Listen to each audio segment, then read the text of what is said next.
Good evening, ladies and gentlemen. I'd like to first say it's a personal honor for me to deliver this lecture in memory of Dr. Ranade.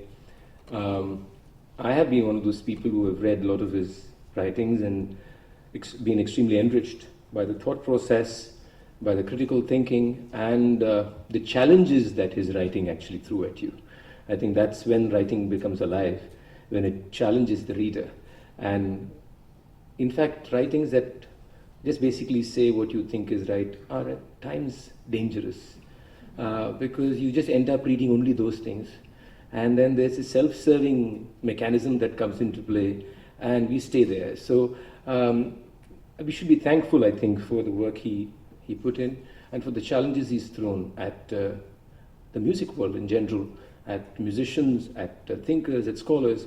And I do hope that we can take inspiration from that and continue the conversation, the dialogue, in especially times that we live in when dialogue is replaced by screaming and shouting. So I really think it's a personal honor. So I'd like to first thank you very much for having considered me for the lecture. Thank you very much. I'm going to start with a little thread that Anishji had left from Dr. Ranade's thought process about why should a musician think about music? I know it sounds like a bizarre statement, but it's something most people believe, by the way. I have been asked this question many times. The musician sings. Musician creates art. And when I say think about the music, I'm not talking about the technical aspect of some raga and some phrase in the raga. I'm talking about thinking about music, its form, its necessity, your own engagement with it, and the whole involvement of the community in it, and history, of course. And I've been told many times, and I continue to be told, that that's not your job. Your job is to go there, close your eyes and sing. And, you know, we will understand everything, experience everything. Of course, this is, I completely disagree with that, and I think it's a lot of mumbo jumbo.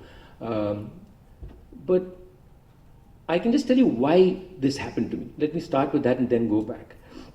I grew up in Chennai. I grew up in very privileged household. I grew up in a community that embraced Carnatic music. I was born a Brahmin, and Carnatic music is by default part of your culture. You listen to it, morning radio, 8:30 morning was like a easy thing. You go to concerts, you didn't think about these things. You just did it. And for a long time, that was my world. And that's all I did. I started singing as a young boy, performed, some name and fame and some crowds, and then things start rolling and things just continue happening.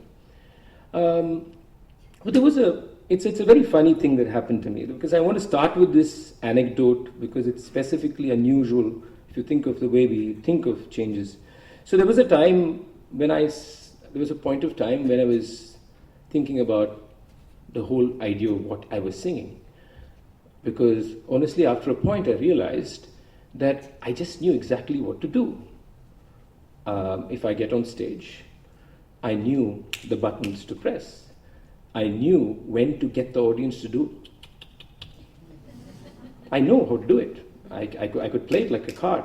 I knew when to get an applause where the whole crowd is going crazy. I just knew everything. So after a point, I was wondering, what am I actually doing? I mean, I can do this for the next 40 years of my life, no problem. You know, it's not very difficult to do. So that bothered me, but that just stayed at one end of my head. At the same time, there was an interesting project that came about.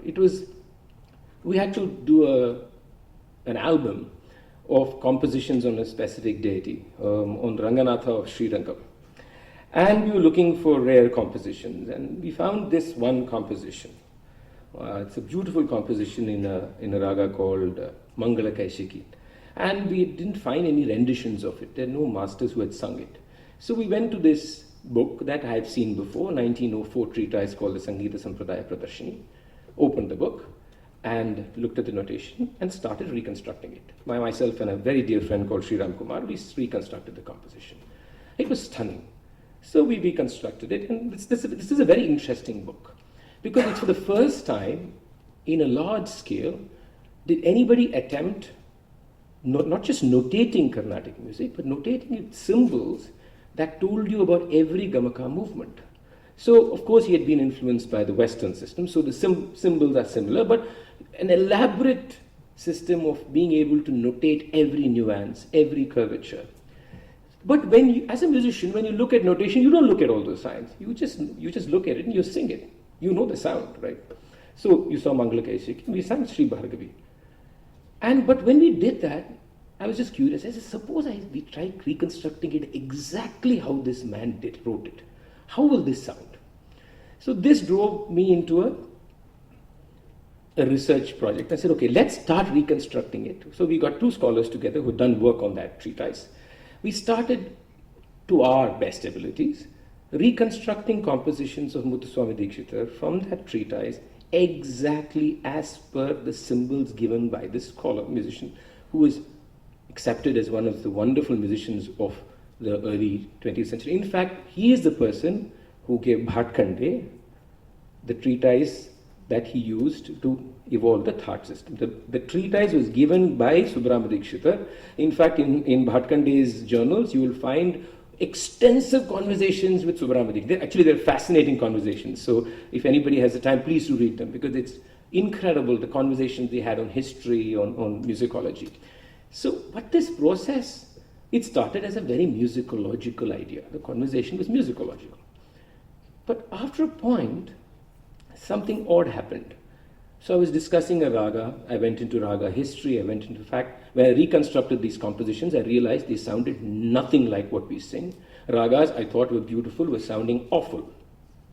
So then the fundamental question came to me, what is this aesthetics that I talk about? What is the idea of beauty? And that doubles itself into multiple questions. Who's the practitioner? Who's the listener? If the practitioner changes, does the music change? Does the listener change? If the practitioner disappears, then what happens to the music? I'll stop here and I'll say this. The reason I made this, I gave you this anecdotal reference, is usually in the discourse of music or of art in general, we seem to have two kind of bubbles. One is a highly technical, grammar-oriented kind of discussion on what can be sung here, what is the number here, what is the phrase there. The other is the sociological conversation that usually is not, usually about societies and communities, where the music or the art is just one little element. Nobody seems to see the confluence of the two. Very rarely do you see the confluence of the two and see how it has impacted both the aesthetic texture and the societal texture of the practicing art form. And for me, the conversations all evolved from trying to reconstruct one composition from an old treatise. So it is, I think, very important for me to say that this whole questioning that happened with myself and what I practice moved between many things that we have boxed into different elements. And at one point, I think I realized that you cannot separate any of this. And that's what I will primarily try to address today in the conversation that we'll have.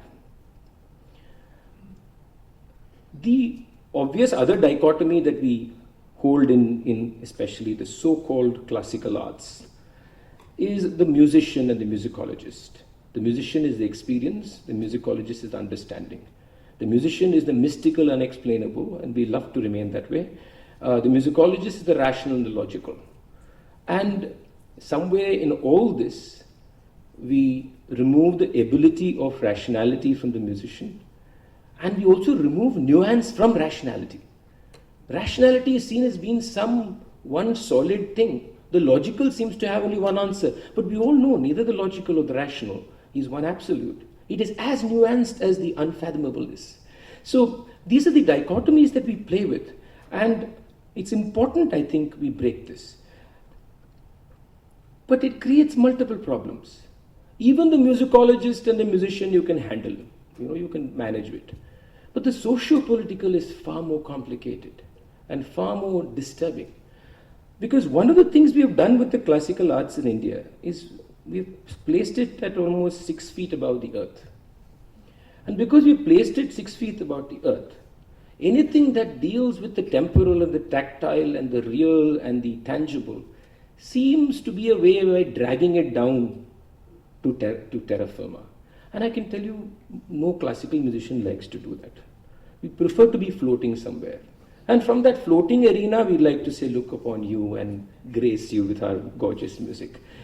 But there is another problem too. Let's also be very clear. There's another problem. Now, the other problem happens is when the musician, say, starts dealing with the socio-political. There's another fear that sometimes kicks in. If I start, shall we say, in a way, muddling with the experience of music, with the ananda of music, by discussing the very obvious social issues with music, will I somewhere lose that ability to be part of that musical experience? Will I, even the musicologist question comes from there. If I discuss too much technicality, will I lose the experience? But this becomes even more complicated because it goes beyond music. It's about who you are, your identity. So if I start battling this, when I sing, will I ever be able to have that experience? So there is a tension, and there's no right or wrong with it. There is a tension. And that tension is the fascinating part, because you're always swinging in that tension. You're always here or there. You're not really sure whether I can clearly say that because I'm involved with the tactile, my ananda idea is not affected. I cannot say that if I didn't, I'll be still doing something profound. So the problem is the idea of the profound and the non-profound. So if the debate also raises the question of what is this profound? What is this idea of ananda that we talk about? So as much as the debate talks about caste, religion, gender, everything, it also asks what you could call a metaphysical question. The question of that so-called artistic experience, and whether there is a truth to it, whether there is a real to it, not a reality, but a real to it. And so, if I was going to step back a bit, and first, Dr. Ranade always used the word art music a lot, and but I'm going to use it. Before that, I have to address the word classical. Because that's been a bee in my bonnet, and I have to set that aside for myself before I proceed. The word classical needs to be very, very seriously looked at even before we discuss this art form. Because with all due respects to Dr. Ranade and his beautiful articulation of the word art music, the fact is that the community of musicians, the communities of rasikas, the communities that support the system, still look at it as a classical system. So does that have meaning? Does that have real sense? Is there a value to that word? Is something we have to first investigate. And I used to always think there was a lot of value to that word. And until a friend of mine visited me, Harold Powers. He was a musicologist living in the US. He passed away. He was a very dear friend.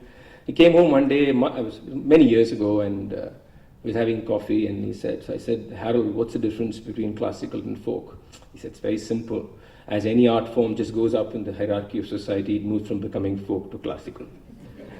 And for a second, I thought I was really disturbed by it. I mean, how can you say it's as simple as that, So for a long time, I didn't trust that statement. I just thought this is, like we always say nowadays, these Western white people, left-oriented, all those kind of things we say, right? So it's one of those attitudes that I threw it. But it's something that stayed with me because it bothered me that he made it so simple. And that really bothered me that is the only reason. So then you start investigating. So what are the qualities you associate with the classical? And I'm just going to throw some of them out. There are many, but a few of them. There's a sense of something that is very original, or something that continues, a continuity of something that is very original. So, and in that originality of it, there is a certain idea of quality, idea of a purity that is associated. Which is why if you see in the history of what would you look at classical treatises, even in Indian music, there will be always a reference to treatises which are 600 years, 1,000 years before this was written, and music that had no connection with what they wrote. Yet they will refer to it. Classic example, Sangeeta Ratnakara. Sangeeta Ratnakara is referred to today, but the music of Sangeeta Ratnakara has nothing to do with the music that we sing. Seeds are, of course, there all over, but that's true of everything. You will find seeds, ideations, you will find aspects that have grown. But the growth is an organic, also a lateral movement of communities. But we will still, for example, this whole argument on 22 Shrutis, I'll take that as a classic case. It starts from Bharata's Natya Shastra. If you look at what the idea of Shruti was in Natya Shastra, a fascinating idea, brilliant idea, has nothing to do with what we sing as either Hindustani music or Carnatic music today.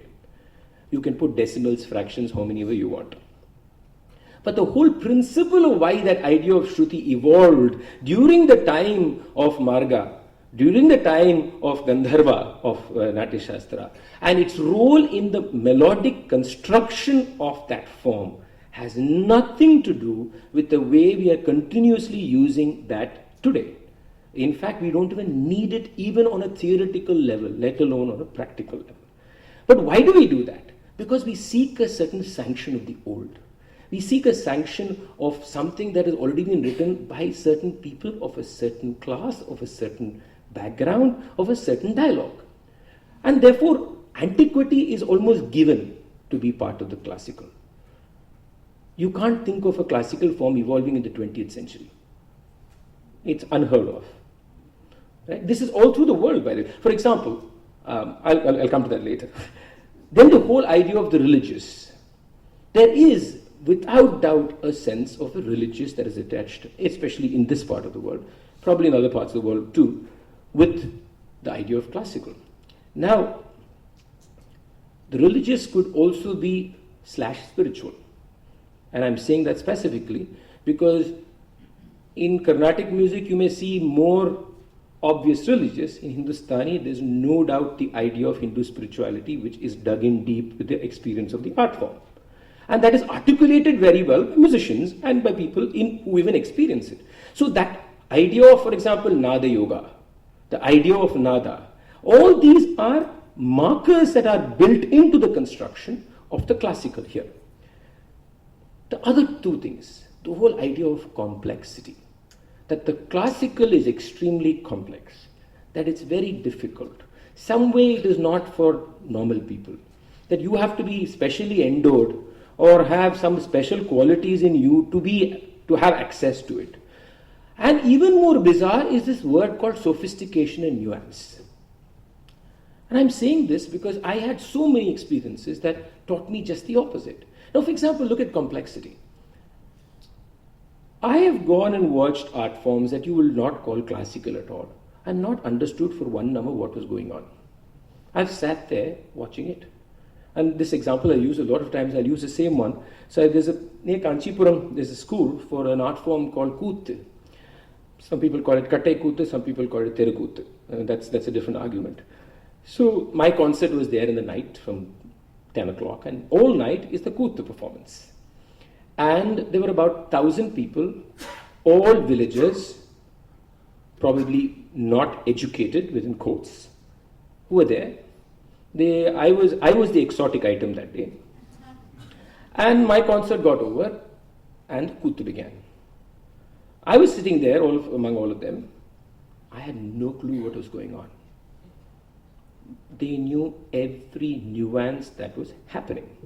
They knew every twist that was happening. When the dialogue changed, they understood the change. When the new Patra Pravesha happened, they knew when the Patra Pravesha was happening. They knew the process in which the humor comes in, the humor goes out. Now, who is the sophisticated, who is not the sophisticated, was a question I had to ask myself. So the idea of something being sophisticated has to be seriously thought about. Complexity has to be thought about. What do we treat as complex? What do we treat as being something that needs your own effort to understand?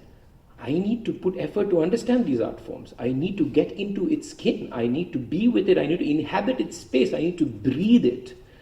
Only then do I understand its nuances, its changes, and its whole presentation. So that's a problematic idea. And Another point we talk about is grammar. The classical has grammar. Classical is very organized. There are systems in place. And I think we all know that if you say only classical has those qualities, it's complete rubbish. This exists in art forms all over. Grammar, in fact, grammar is most of the times not communicated through treatises. It's communicated through the way the practice happened. In fact, treatises, most of the times, were recording grammar as practiced by musicians, and not the other way around. Well, in the South, we have played with it a little bit, but I have a problem with that, but that's for another day. The fact is that grammar exists in every one of these art forms. If you watch Yakshagana, they have no written text specifically, but there is a very clear grammar. I'll take another example, an art form which is pretty new. In Chennai, among the Dalit communities, the migrant community that came into the city, an art form called Gana has evolved. Gana was basically a funeral music, and it's a very interesting art form where the lyrics and the tune is set according to the rhythm. So certain rhythms that are set meters for Gana, and in that the person has to compose lyrics and tune it. Now it started as funeral music. They have systems on what can be sung on the first day of death, third day of death, fifth day of death, 11th day, 13th day, all this. How do they teach? Gurukulavasa. Because the student goes with the singer wherever they are singing and learns. What should they learn? Not just to sing, they have to know to write the lyrics. Lyrics are always created. What is the language? Tamil, but has Telugu, has Urdu, has Kannada. It's a mixture of all these languages. Where have they sourced all this from? They've been influenced by Qawwali, they've been influenced by Carnatic, they've been influenced by so many other forms of music. And it's a vibrant art form.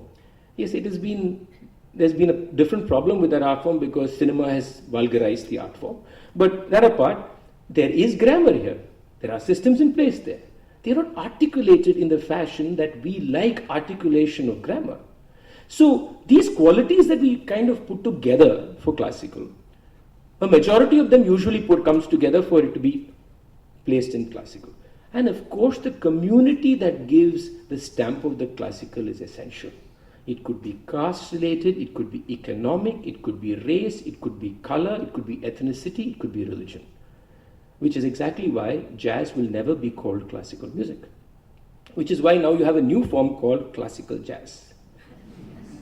So it's a subversive idea, right? It's primarily a subversive idea. But why do you need that idea? Because jazz can never be looked as a classical form because of community issues and of course because history.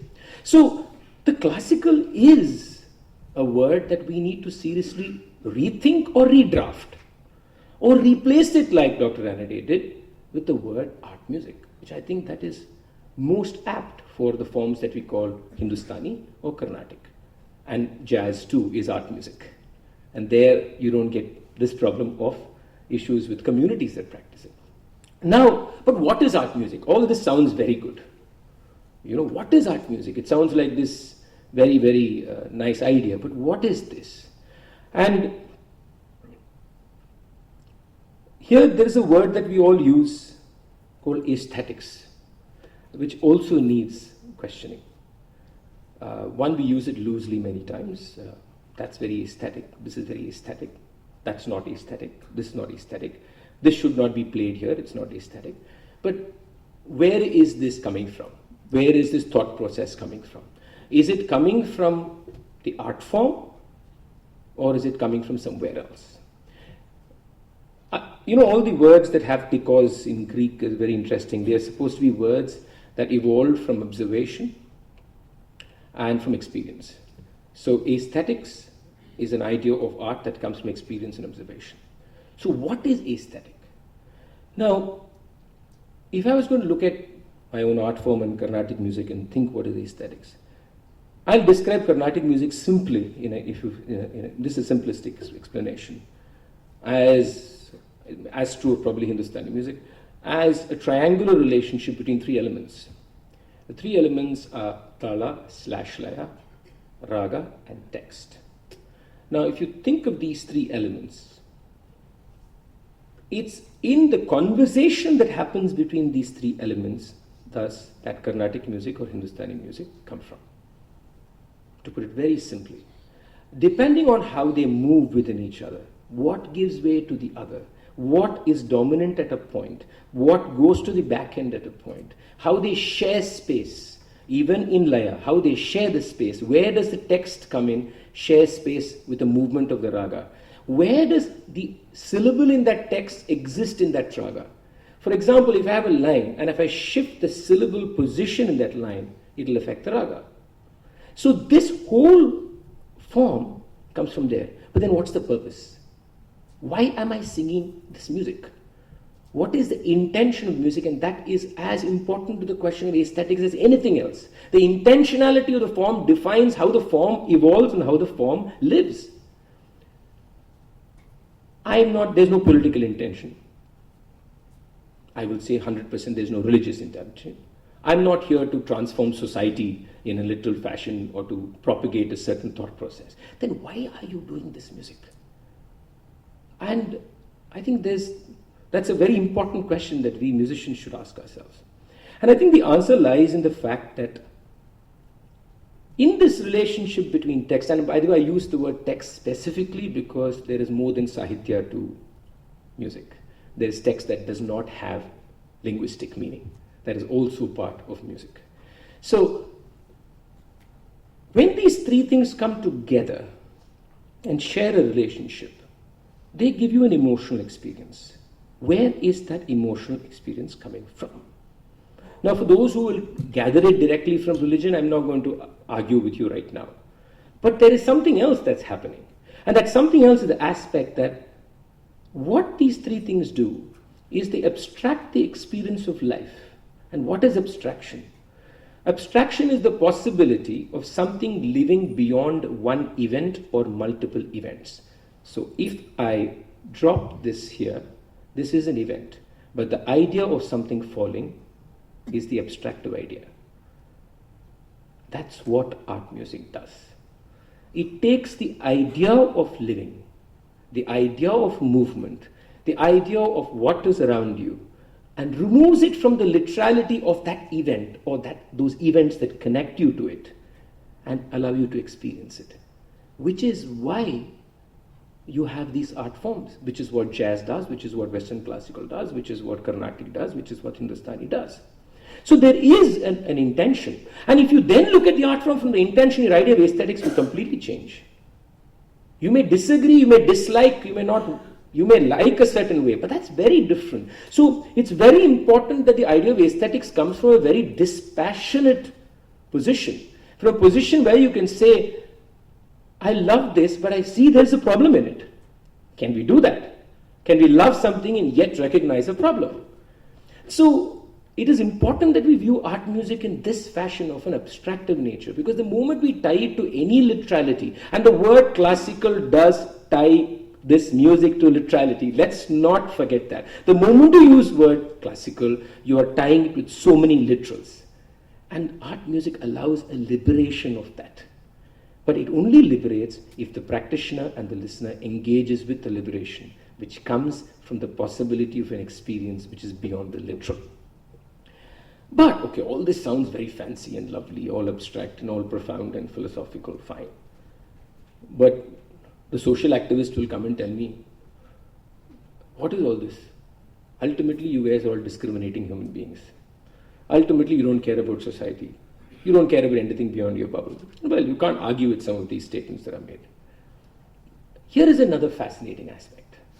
That this ability to go beyond, to experience something that takes you away, is still held within a socio-political context.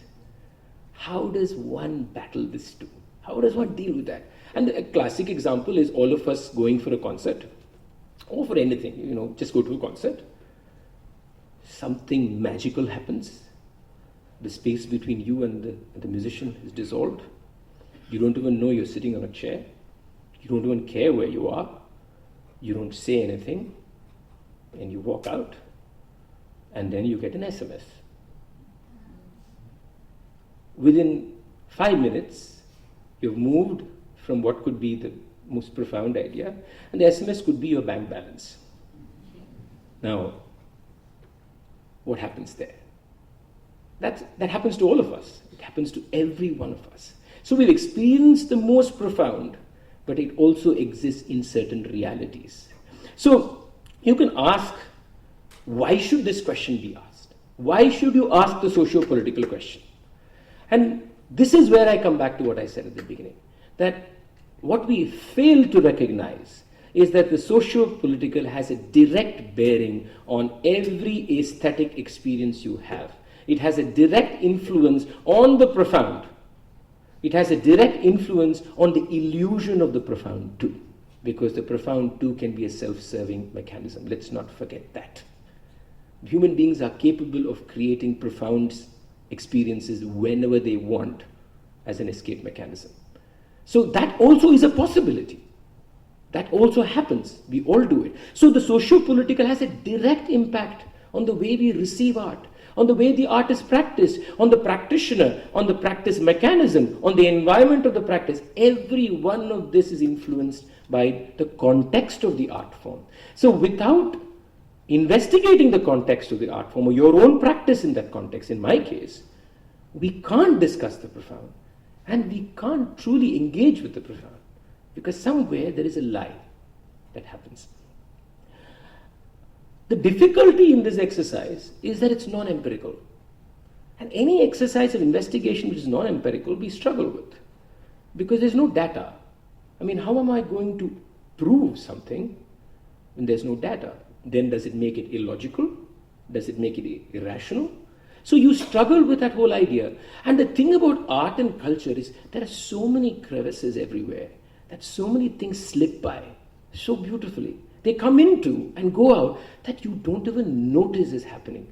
Unless you're practicing and suddenly one day you say, gosh, this phrase has disappeared from this raga. Who was singing it? Oh, the Devadasis always sang it. And then you're like, my goodness, why did it go away? So this is a very hard exercise, because it sometimes completely destabilizes you at some level. It completely makes you not have a hold on what you believe. And I'm going to use Carnatic music as my base of discussion, because I've engaged with it more than any other art form, and try and look at elements of the socio-political and how that has affected directly the art, its presentation, its experience, and even its discourse. So, but when I say this, I want to also say that I'm sure there are people who engage with other art forms. Please don't ever think that your art form is devoid of any of this. It probably has the same things living in different semantics. So let's look at Carnatic music. Any structure, any form always works with this whole idea of the insider and the outsider. Of course, we would love that not to exist, but it exists. So in Carnatic music too, there's an insider and outsider. We'll come to the outsider later. As always, we'll care about that person later. But the insider itself is not such an easier thing. There is an insider and there's an outsider who lives within the inside too. Okay? So you can be a thoroughbred insider, or you can be a fringe insider who always aspires to be that full insider. And you always struggle with mechanisms to see how you can reach that point, And I'll look at certain ideas and certain problems. Let's take, with Carnatic music, what many people think is very obvious. Carnatic music is religious music. I mean, it's everybody thinks you sing on Rama, Krishna, Govinda, Kamakshi. And it's very easy to say that you sing so many kirtanas, therefore you sing religious music. Fundamentally, that statement is just wrong, not flawed. It's wrong. And I know I'm making a very bold statement, but I'm happy to discuss it. What we have done is something quite unfortunate. I'll take a composer like Tyagaraja or Muthuswami Dikshita, whose compositions we sing a lot. Tyagaraja is a fascinating human being. All of them are incredibly fascinating people. He was a Telugu Brahmin, grew up pretty much in Tanjore area. And if you look at his compositional output, you see very, very distinct possibilities. You see what could be called Bhakti Sangeet, Nama Sankirtana, that kind of form. You see in him also musical operas. Okay, Nauka Charitram is a musical opera. Then you have what Dr. Ranade would call art music creations. Can this be analyzed musicologically? 100%. If you look at the musical form structuring of what would be Bhakti Nama Sankirtana music, you will see some basic ideas. Melody will repeat itself. The first charana and the eighth charana will have the same tune. It will be a tune that people can usually sing as groups. Okay? The Pallavi statement will be quite simple. Okay? And you will see that the whole idea is that the Sahitya is transmitted through music to the audience. This is one kind. You look at his Nauka Charitram, you know it's a musical opera because there are so many shades that he shows, and it's very obvious. Then you have his art music creations. One of the most incredible things I found out is in many of his compositions, the word will be broken. The word will not be complete when you repeat the line. The structure itself will make you break the word. Now then I thought maybe it is ourselves, the way we practice it. Musicians usually change everything, so we changed everything, so therefore it changed. So I went to some old notations that were published in the 19th century and looked at it. Unbelievable. His disciple, I think it was maybe 2 generations after 1 generation. Many of them are almost the same. Lyrics are not complete. In the sense, when you repeat the line, you will break it. I'll give you an example of it. And there's a story, so I'll tell you that. There's a Kirtana in Raga. Which one shall I do? Okay, in Todi. So the Anupallavi line is Kama Mohada Sulai Shri Ramuni Kama Mohada Sulai Shri Ramuni. Now if I repeat this line, Kama Moha Dasure, Shri Ramuni Kama Moha Dasure. You know what it means? Rama is a dasa of Kama and Moha. Now obviously Tyagaraja was not saying that Rama is a servant of Kama and Moha. But the musical line is exactly that. Shri Ramuni Katlu Telikalene comes at the next line. Now, this is a complete melodic construction that has a repetitive identity in its whole being. The way the syllables are spread, the way the melody turns around. It is a repetitive melody. What was Tyagaraja trying to tell me? Question I have to ask. Now, there's actually a story that Ariyakudi Ramaraj Iyengar, the architect of modern Carnatic music, used to do an improvisation on that line. So he'll repeat Kama Moha Dasure, Shri Ramuni Kama Moha around 100 times. And people got very upset with him and said, you can't do Nirvana on that line, please stop. So what he did is interesting. He went to the Charana. The Charana line is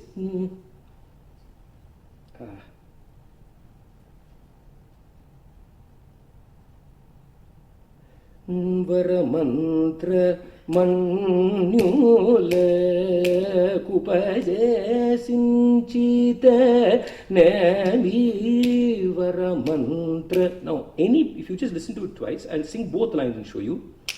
Kama Mohada Sulai Shri Ramuni Kama. Okay. Varamantra Manyula Kupade Sinchitanami. You naturally note that the latter has more syllables in it. Has much more syllables in it. It's much more difficult to actually improvise on that line with so many more syllables. So the aesthetic decision that Ariyakudi made was spot on.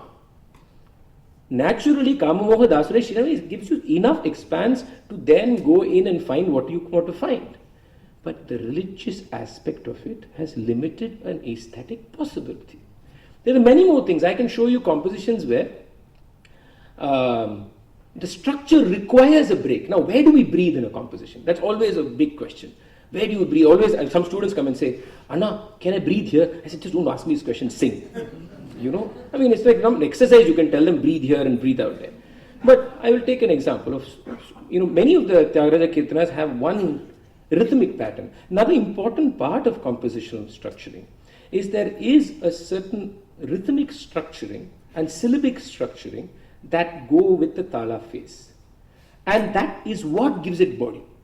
And in that, what happens? It's like layers, right? So you have, the tala by itself is a non-existent entity. Tala comes to life only when there is something placed. You could call it melody, you could call it shabda, you could call it sound, you could call it rhythmic sounds, anything.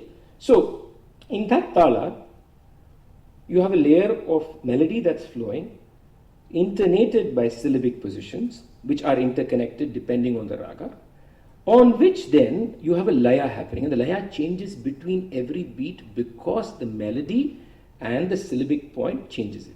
But all this is based on a compositional frame. Now, again,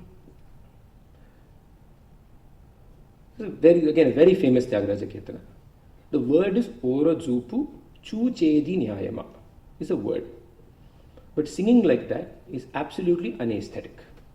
I'll tell you why. The frame is this rhythmic frame. Tatta dheem, tat dheem, tatta dheem, tat dheem. This is a frame that Tyagaraja has used a lot. Okay. Tatta dheem, tat dheem. That's a pause. Okay. Only then tatta dheem will come.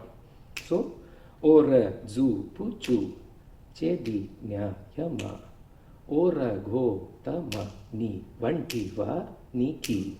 Or now when I sing it, ora zu puchu chedi nya, I have to break it at zu.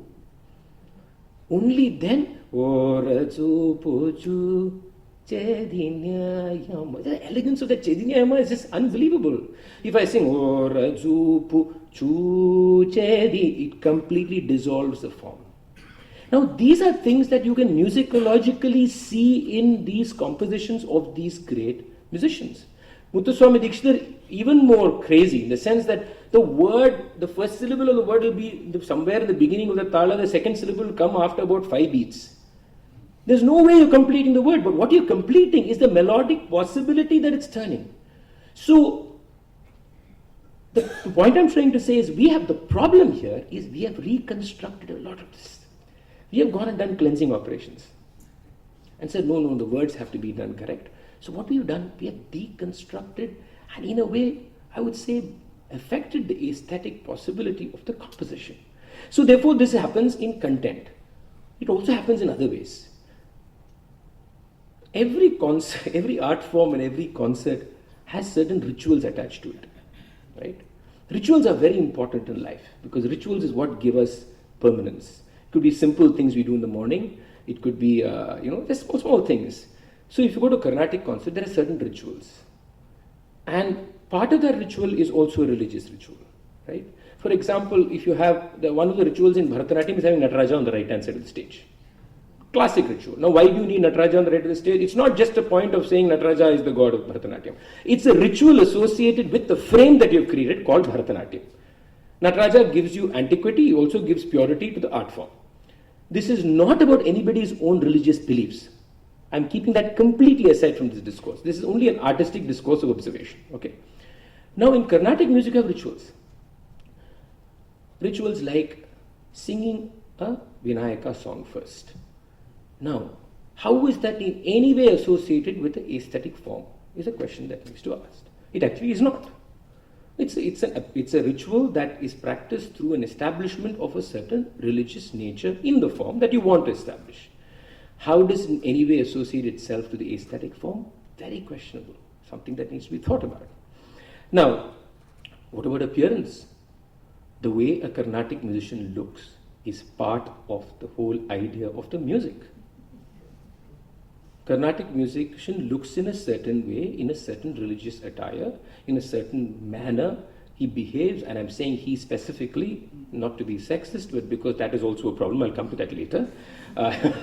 But there is an appearance that establishes this idea of religiosity, and you accentuate that appearance and then your music becomes more divine. It's all, I'm being very honest with you, there are musicians who use that as a technique, seriously as a technique, and it works, by the way. It does work. So the point is, what I'm trying to say is these all are aspects, the whole idea of religiosity may be something. Now, was it always there in Carnatic music? See, the basket within which these people grew up is a Brahmin religious basket. But let's not trap them and limit them saying that they were trapped there. And that's what we've done to Tyagaraja and Dikshita. We have not given them the possibility that in art they were able to fly beyond that. And unless they flew beyond that, we couldn't be singing them today. How do we forget that so easily? And they did.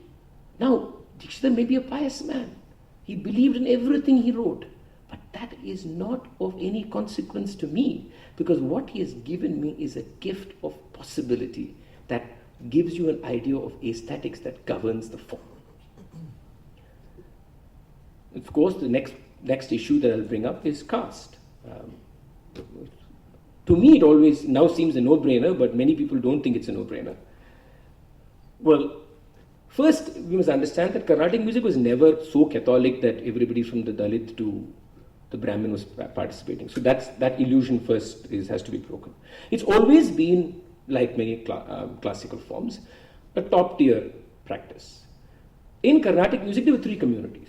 It was the Brahmin, who was also the scholar who used to write about it, the Brahmin musician, scholar, teacher, the Devadasi, who was not just a practitioner of dance, of sadir, as it was called in Tamil Nadu, and we forget that the Devadasi was a musician. The Devadasis many times were polymaths. So she was a musician, she was a dancer, she was a poet, she was pretty much everything. Devadasis and a community of men who belonged to this, they were the same community, and Devadasis are not a caste. Important. That called the Isai Vellalar is the other men. They used to play usually the Nadaswaram and the tabal. They were also the Nattuvanars for the Sadir. Later on, they also played violin and mridangam in the early 20th century.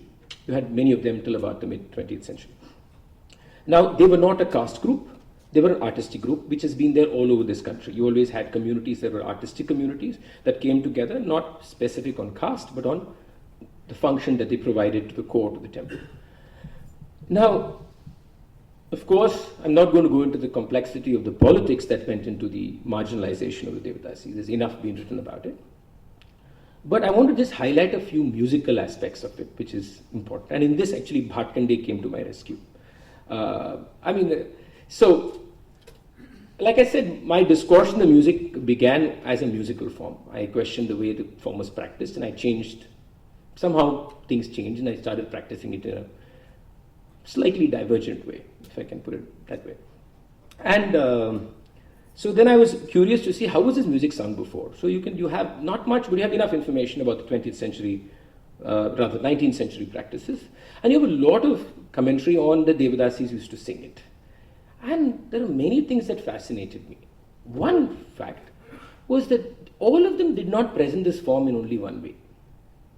In the sense, the form in which it was presented as a concept differed from person to person. Some people never sang improvisation called Kalpanaswara. Some women only sang javalis. Here Bhatkande talks about a very interesting incident. He goes to north part of Chennai and he's told this Bangalore Nagaratramal is a great musician, go listen to her. So he climbs, he describes it beautifully about how he climbed the stairs and goes to the first floor and crowded with people. And she's singing, and after a point, of course, I saw the Hindi, I read the Hindi translation. So apparently the audience said, Keval Alap, Keval Alap. Now, I started singing Alap separately in Carnatic tradition, and I was completely torn apart for it and saying, does this make any sense? Of course, I was very arrogant and thought, wow, what a new thing I've done that nobody did before. Then I opened Bhatkande and said, you're a fool. Nagaratramal sang 4 Alapanas, one after another, of 4 ragas. Now, there was no problem of form. There was a flexibility of these women presenting in so many ways. At the same time, there were these Nadaswara Vidwans. Now, the Nadaswara community had their own vocabulary for this music. In fact, they never played compositions, by the way. They played what was known as Mallaris, they played a lot of Alaps, and then they played something else called Rakti Melam. Okay, many of this is pretty much lost today. And they presented that an interpretation of the same Carnatic idea. The Devadasi herself, it's fascinating about, the whole idea of ritual art and art dance, if you want to call it that. The whole idea that the Devadasi could be in front of the deity, she would be part of a ritual which she had to perform. So it could be something like she did a kautum or something. But then there's also a commentary of saying there were times in which for 45 minutes she could improvise and do what she wants. So the whole idea that it is inhabited in a religious setup, it has a facet of ritual, but then there is also a facet where it escapes all that.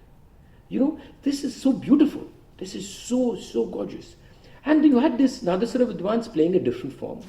You had the Brahmins having their own interpretation, but then the caste angle comes in strong. The Devadasis lose their stature as being the elite of society. The men in the community, the Isevellarar, actually were quite happy that they lost it, because they were happy that they got control over the community rather than the women in the community. But through a period of time, interesting things have happened. One, the Devadasis are nowhere in the picture, whether it is today's Bharatanatyam or Carnatic music. The only family we talk about is T. Brinda and Mukta and her cousins, Bala Saraswati, Vishwa. Everybody else disappears. The Nadaswara Vidwan is completely moved to only temple and social events. And if the Nadaswara Vidwan, and then in this there's another aesthetic angle that comes in. There is a formalization by the Brahmin community of Madras, specifically, of how this music should be presented. So you create a monolithic figure of how this music should be presented. And anybody who wants to be accepted within that has to follow that system. So the Nadaswara Vidwan then start playing kirtanas. Now, Rakti Melam, so many of their own identities are lost, but even then they don't get acceptability. There are exceptions, of course. Karakurichi Arunachalam was an exception. But then they have to struggle. Even the great Rajaratnam Pillai, who is considered one of the greatest Nagaswara Vidwans that we have seen in this country, had to fight to be able to play his instrument sitting down instead of standing at Tiruviyar Tyagaraja Aradhana. So the point I'm making is I'm not saying this was some systematic plan action, but caste plays a very important role in the way the music has evolved. Today the whole concert plan that you hear has caste and has patriarchy written all over it. And we can't deny it. You can still enjoy it, but you can't deny this. You can't deny this. What happens to Padams and Javalis?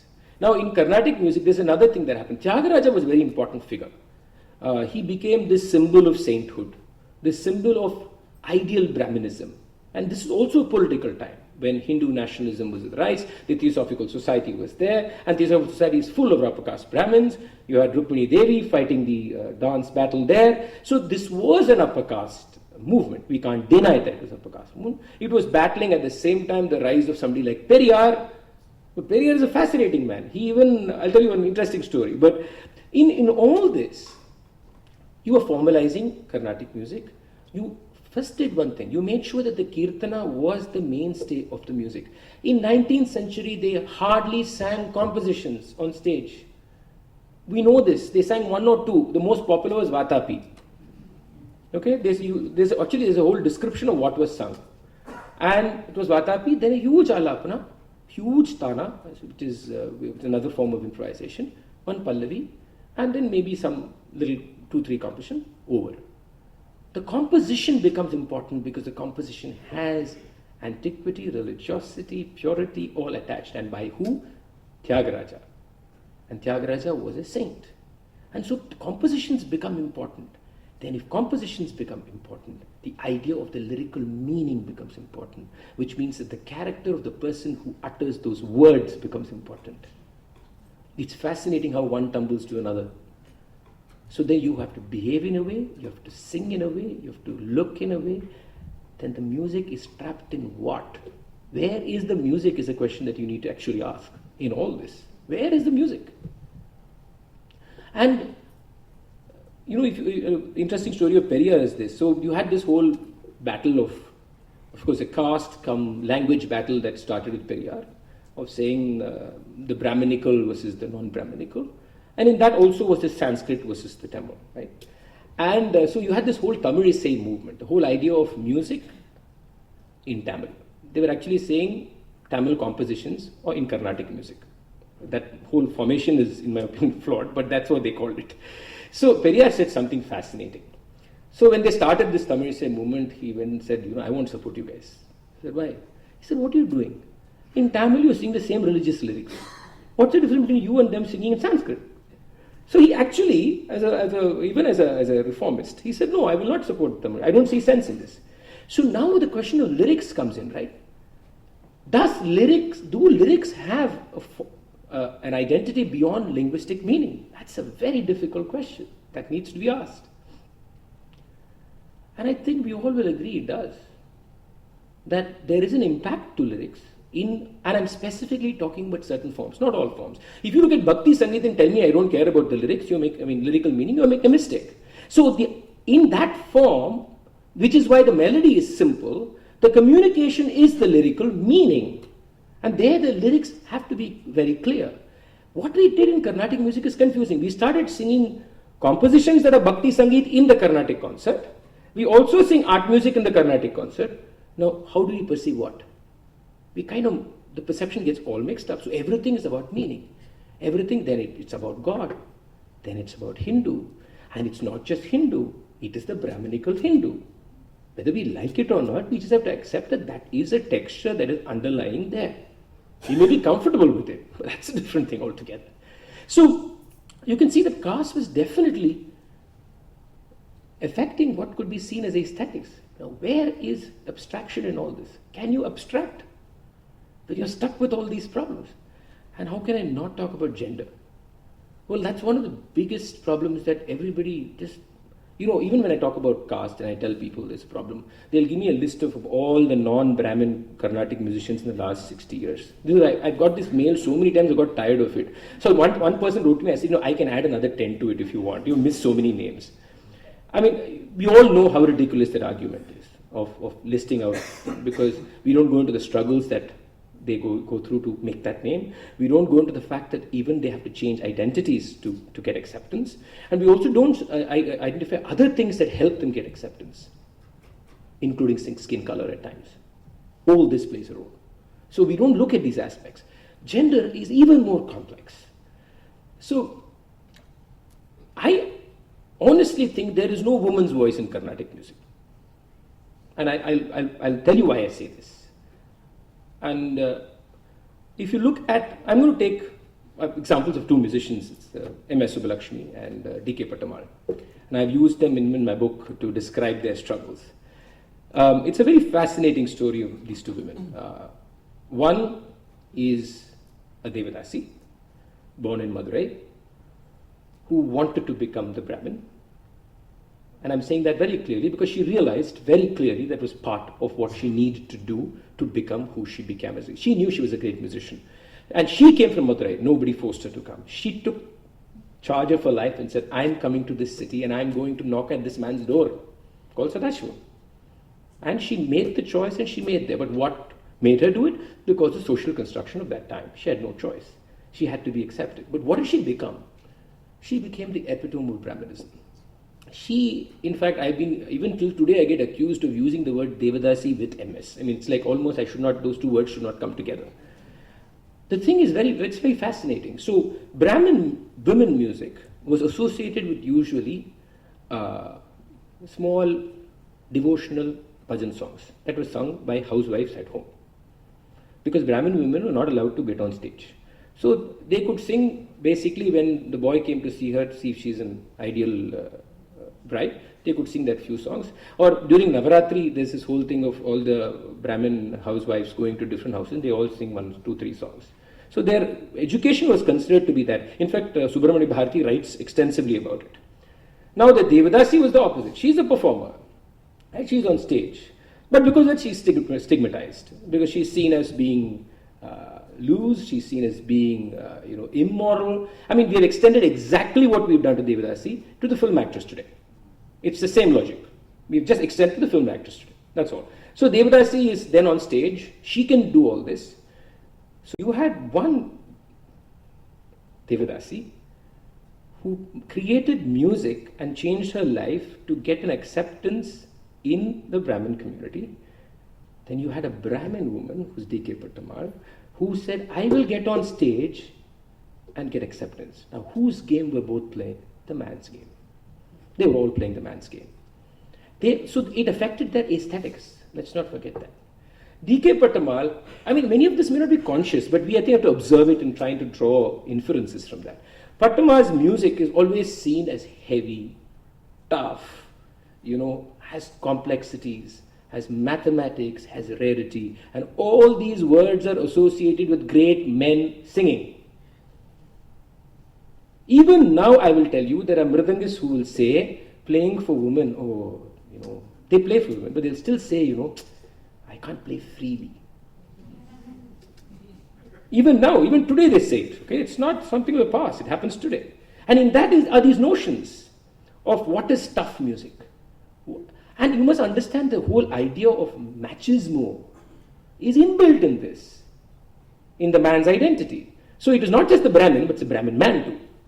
Right? So you have this whole notion that she fought. So at the end, she was accepted as, till the end she said it.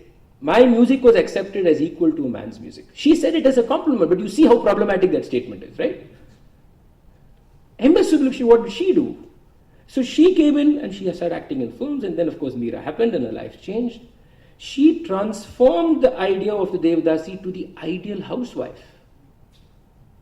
Somewhere, her musicianship had to change because of that. We lost a part of MS because of that. Let's not forget it. Because if you listen to her old recordings, you will hear a very different Subbulakshmi.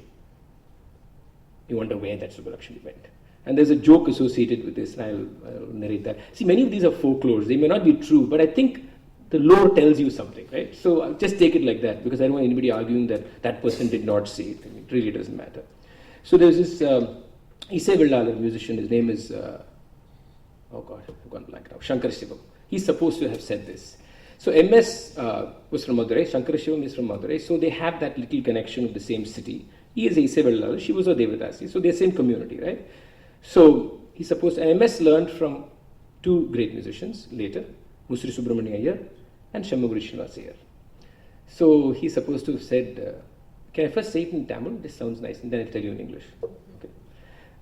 And Amma nalladam paadindranaga. That lady was singing well. Ana, modala or Iyer vandar. First one Iyer arrived. Konjam mosamachu, became little bad. அப்புறம் அந்த ரெண்டாவது ஐயர் வந்தார், second Iyer, சங்கீதமே போயிடுது. So I think you got the gist of what he was saying. So, but you will that it's saying just an observation of what the perception was is important, right? And I think it's very interesting there that there was definitely a huge Shammagudi influence on MS Subbulakshmi. As a student of Shammagudi myself, of course, much later in his life, there is a certain character change that happened. And it was seen as necessary for her to get that also. So there is a man's game that was being played. Now it can still be beautiful music, by the way. You can still enjoy it. But there is an underlying story that is being played in this.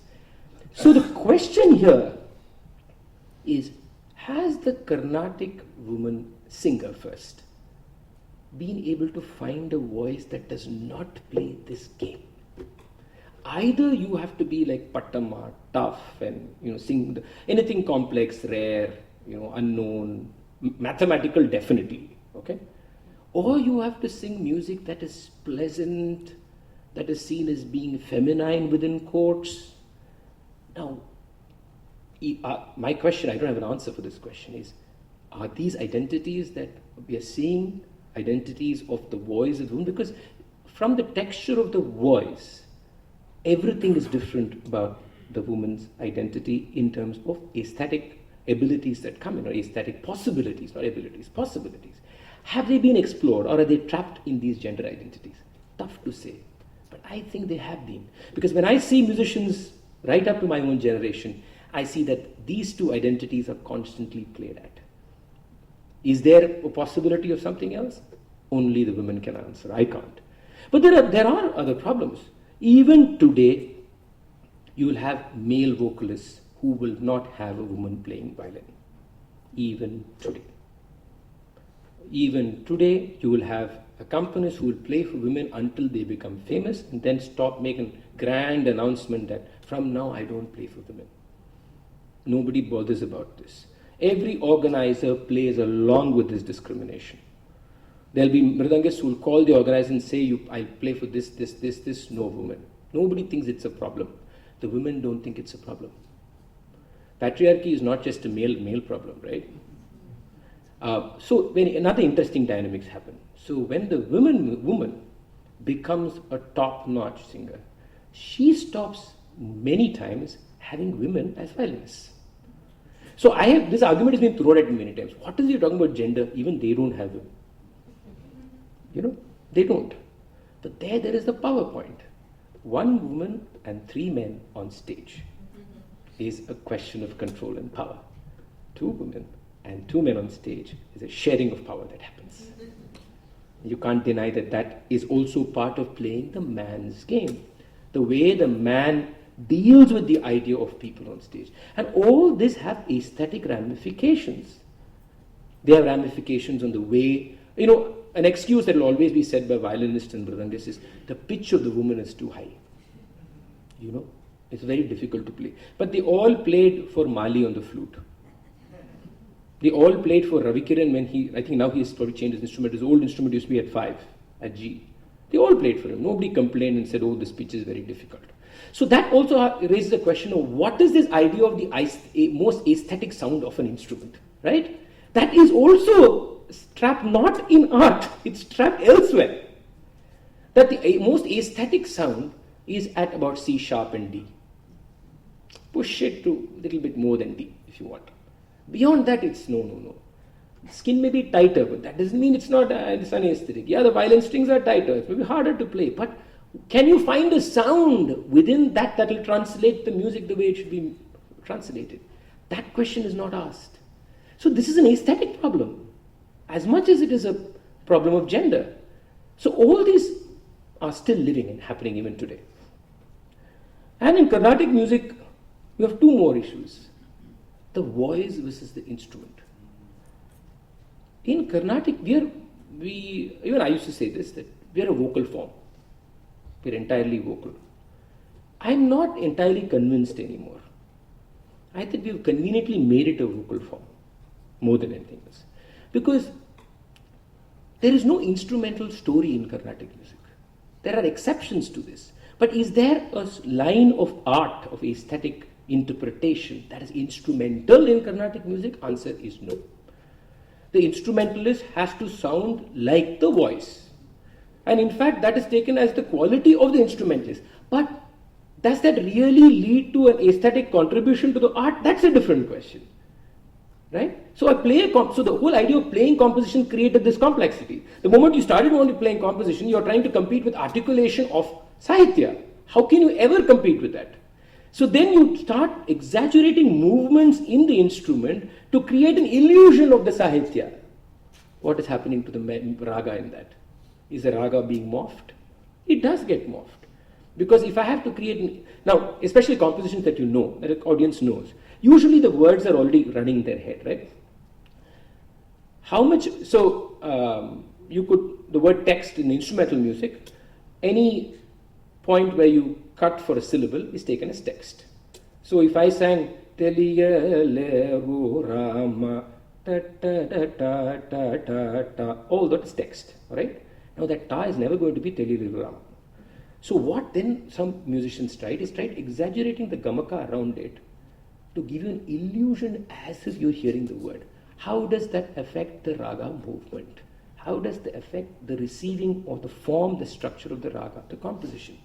So this battle for equivalence with the vocalist has serious aesthetic points. Where are there compositional forms that are purely instrumental? Many have gone. There are none almost. I can't think of any at least. What happens? So this is another battle that is a battle of identities. And this is the insider-outsider trying to become more like the vocalist, right?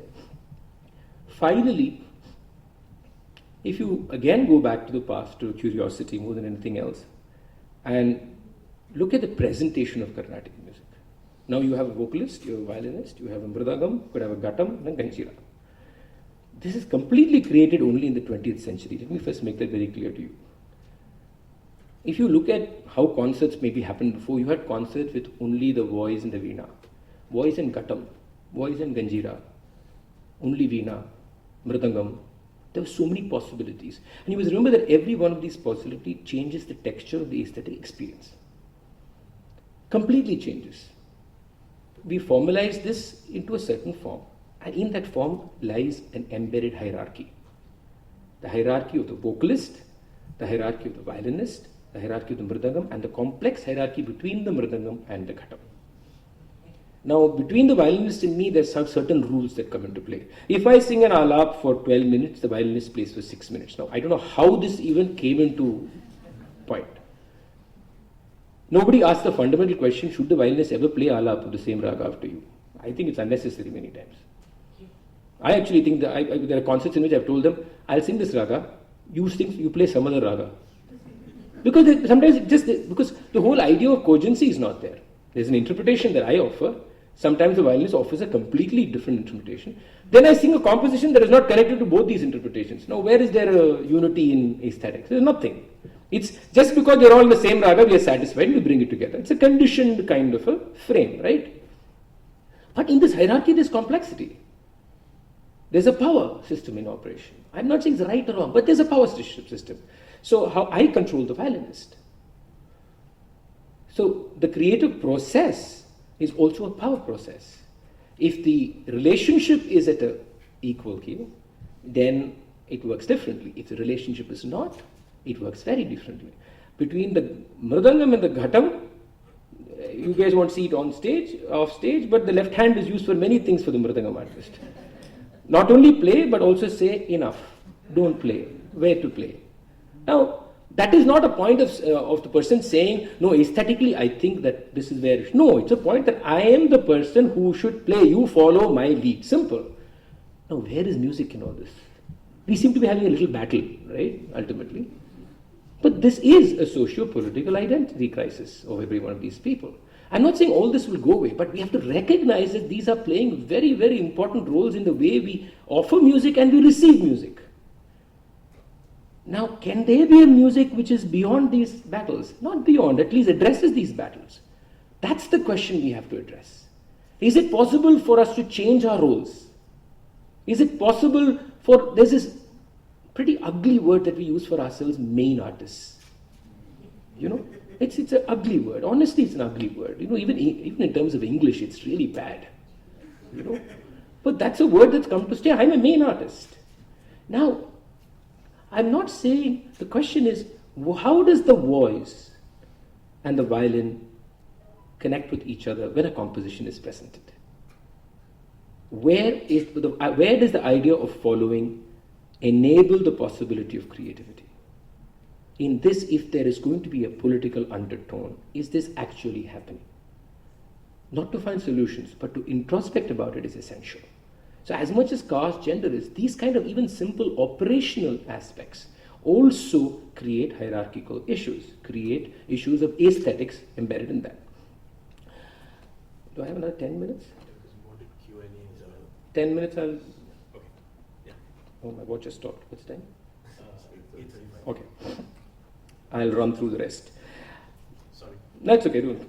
So the point I'm making is you can't separate the political and the social from the experience of it.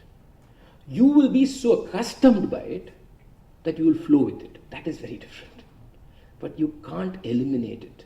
The question is, how much can I deconstruct these aspects? How much can I remove myself from that point to reflect on the aesthetics? And then say, if I change any of these operations, if I change the kind of people who participate in the creation of the art, if we change the way women look at themselves as singers or violinists, if we change the way we are even seated, does it change things? And I can tell you that changes. I'll tell you from personal experience. So about 2 years ago, I decided not to sit in the center of the stage. So we created a kind of like a jazz quartet, like a circle of four. So I became right or left of center, the violinist came left of center, the mridangam and the ghatam. So there was nobody behind, because that also changes their own sense of what they are contributing to the concert. and how you receive them also, right? And I can tell you, it changed me. First, it was very uncomfortable because I felt I was not in control anymore, because I was not in the center, right? But it changed me. It changed the way I was listening to the violin. It changed the way I was responding to the mridangam. So it does.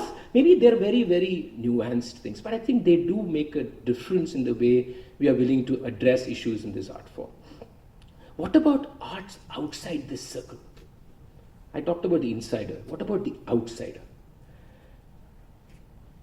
It's definitely true that we do look at art forms outside as being, in some level, aesthetically, within quotes, lower than the classical.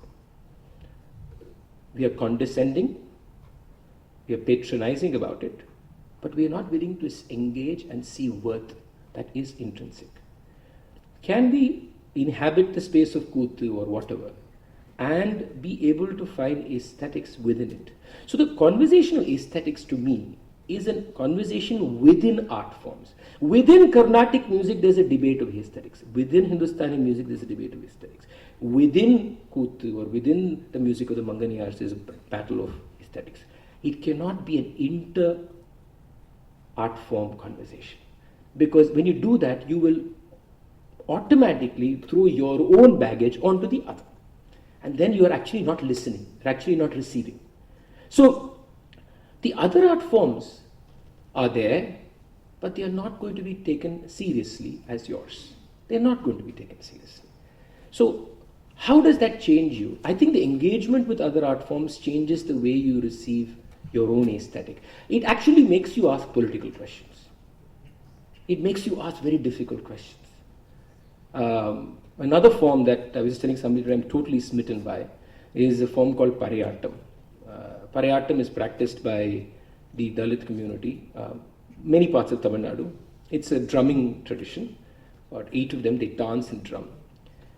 It's just stunning. Okay, it is unbelievably stunning. And once I was joking to my colleague, another Mridanga Bidwan who came for the festival where we had the Pariyattam, I said, you know, after they finish, get any great Mridangist on stage. Let's see what he's able to do. There's no way. Because the whole form is different. The whole idea was different. But the moment I was able to experience that, when I looked back at Mridangam or looked back at my singing, then you reflect differently at it. You don't try to put this on its head. But there is another problem of aspiration. How do you create conversations without creating the problem of aspiration? Now, one of the engagements that I was involved in is a conversation with a Jogapa community. Jogapas are transgenders from Karnataka, Maharashtra and Andhra Pradesh. And we had this concert. In fact, we are singing in Bombay next week. And the greatest fear I had was I'm going to Carnaticize them in some fashion. I was really worried about it because I didn't know how to deal with it. First, this is the first time I had such a close interaction with the transgender community, so it was a challenge for me personally. And then, how are we going to create a conversation where their identity as musicians is there? Because they also see the power in me. They do see the power in me. They see that there is power here. They see that there's a crowd because this man's name is there. So if I become musically more like him, well then so how do you deal with it? It's extremely difficult. There's no easy answer to this. There's absolutely no easy answer. So you are battling that. Actually, art forms have changed because of that. There have been art forms that have lost so many things because they are looking at the next step in the ladder to change their aesthetics. So the aesthetics change. When the aesthetics change, the intention itself changes. It's like Carnatic music becoming religious music. The intention itself changes. So here we have to finally, I'll round up with just this and say we have to address the idea of cultural power. The idea of power that comes from culture. And whether we like it or not, the classical has cultural power. And it's not in numbers that we have cultural power. That's the whole thing about cultural powers. Everybody may listen to Bollywood, but cultural power, musical power is still with the classical. Because any musician, classical musician who sings in films will tell you that there is element about a classical musician. Whether it's a fact. So there is a power of the classical, which means that the classical has to first introspect about its texture and nature, its intent, its intentionality, its engagement with the self. And finally, I'll say this and say two things, and I'll end. One is, I began with the question of the profound and the temporal. I think one of the problems in the classical is that the profound is a delusion, because it's an habituated, recurring happening. I think the classical, or the art music, to be more correct, becomes a profound happening, and not an accidental profound happening, when the musician, the musical community, actually addresses the problems of gender, caste, race within themselves. When that happens, there is a certain liberation that happens in the artistic experience. And I think that is a very important aspect. And I'm a big fan of Kumarji. And I bring him here because I listen to his music a lot. And I've not yet tried, shall we say, articulated why, And I think in his conversation with music, knowingly, unknowingly, articulated, non-articulated, not necessary, there is that aspect of society, people, profound experience, the classical, the non-classical, that somehow comes together quite beautifully. And I think there is that element of that truth that comes out in that experience, that we have something to gather from. And I titled this lecture Jana Gana Mana, and I think the reason I titled that is the most, at least I think, that the most beautiful part of the national anthem is the word mana and manas. The national anthem describes the mountains, rivers, blah, blah, blah, blah. But it says something about the manas, which means it says something about the people of this country. And I really think that the people of this country, the cultural people of this country, have to listen to each other and really listen. And for this to happen, we need to critically think about the artistic spaces that we inhabit. And these have to be technical questions, aesthetic questions, philosophical questions, and political questions. They can't be separated. They just cannot be separated. And through this, there's a possibility of moving the aesthetic discourse itself to a different point. Now, why do I say that Carnatic music needs many people participating? Not because Carnatic music is begging for it. Not because the people outside are begging for it. Correction, phrased it wrongly. But it's good for Carnatic music. It's good for aesthetics of the Carnatic music, of the politics of the music, of the philosophy of the music, that a diverse community engages in it. And if we can continue this critical thinking, there is not a question of another model. The constant awareness that every note I sing has a story behind it. And if that awareness can be there, then I think art is a serious way we can begin conversations. So the most technical is not the most mundane. The most technical is the most profound. And the most political is not an antithesis of the profound. The most political is absolutely profound. Thank you very much.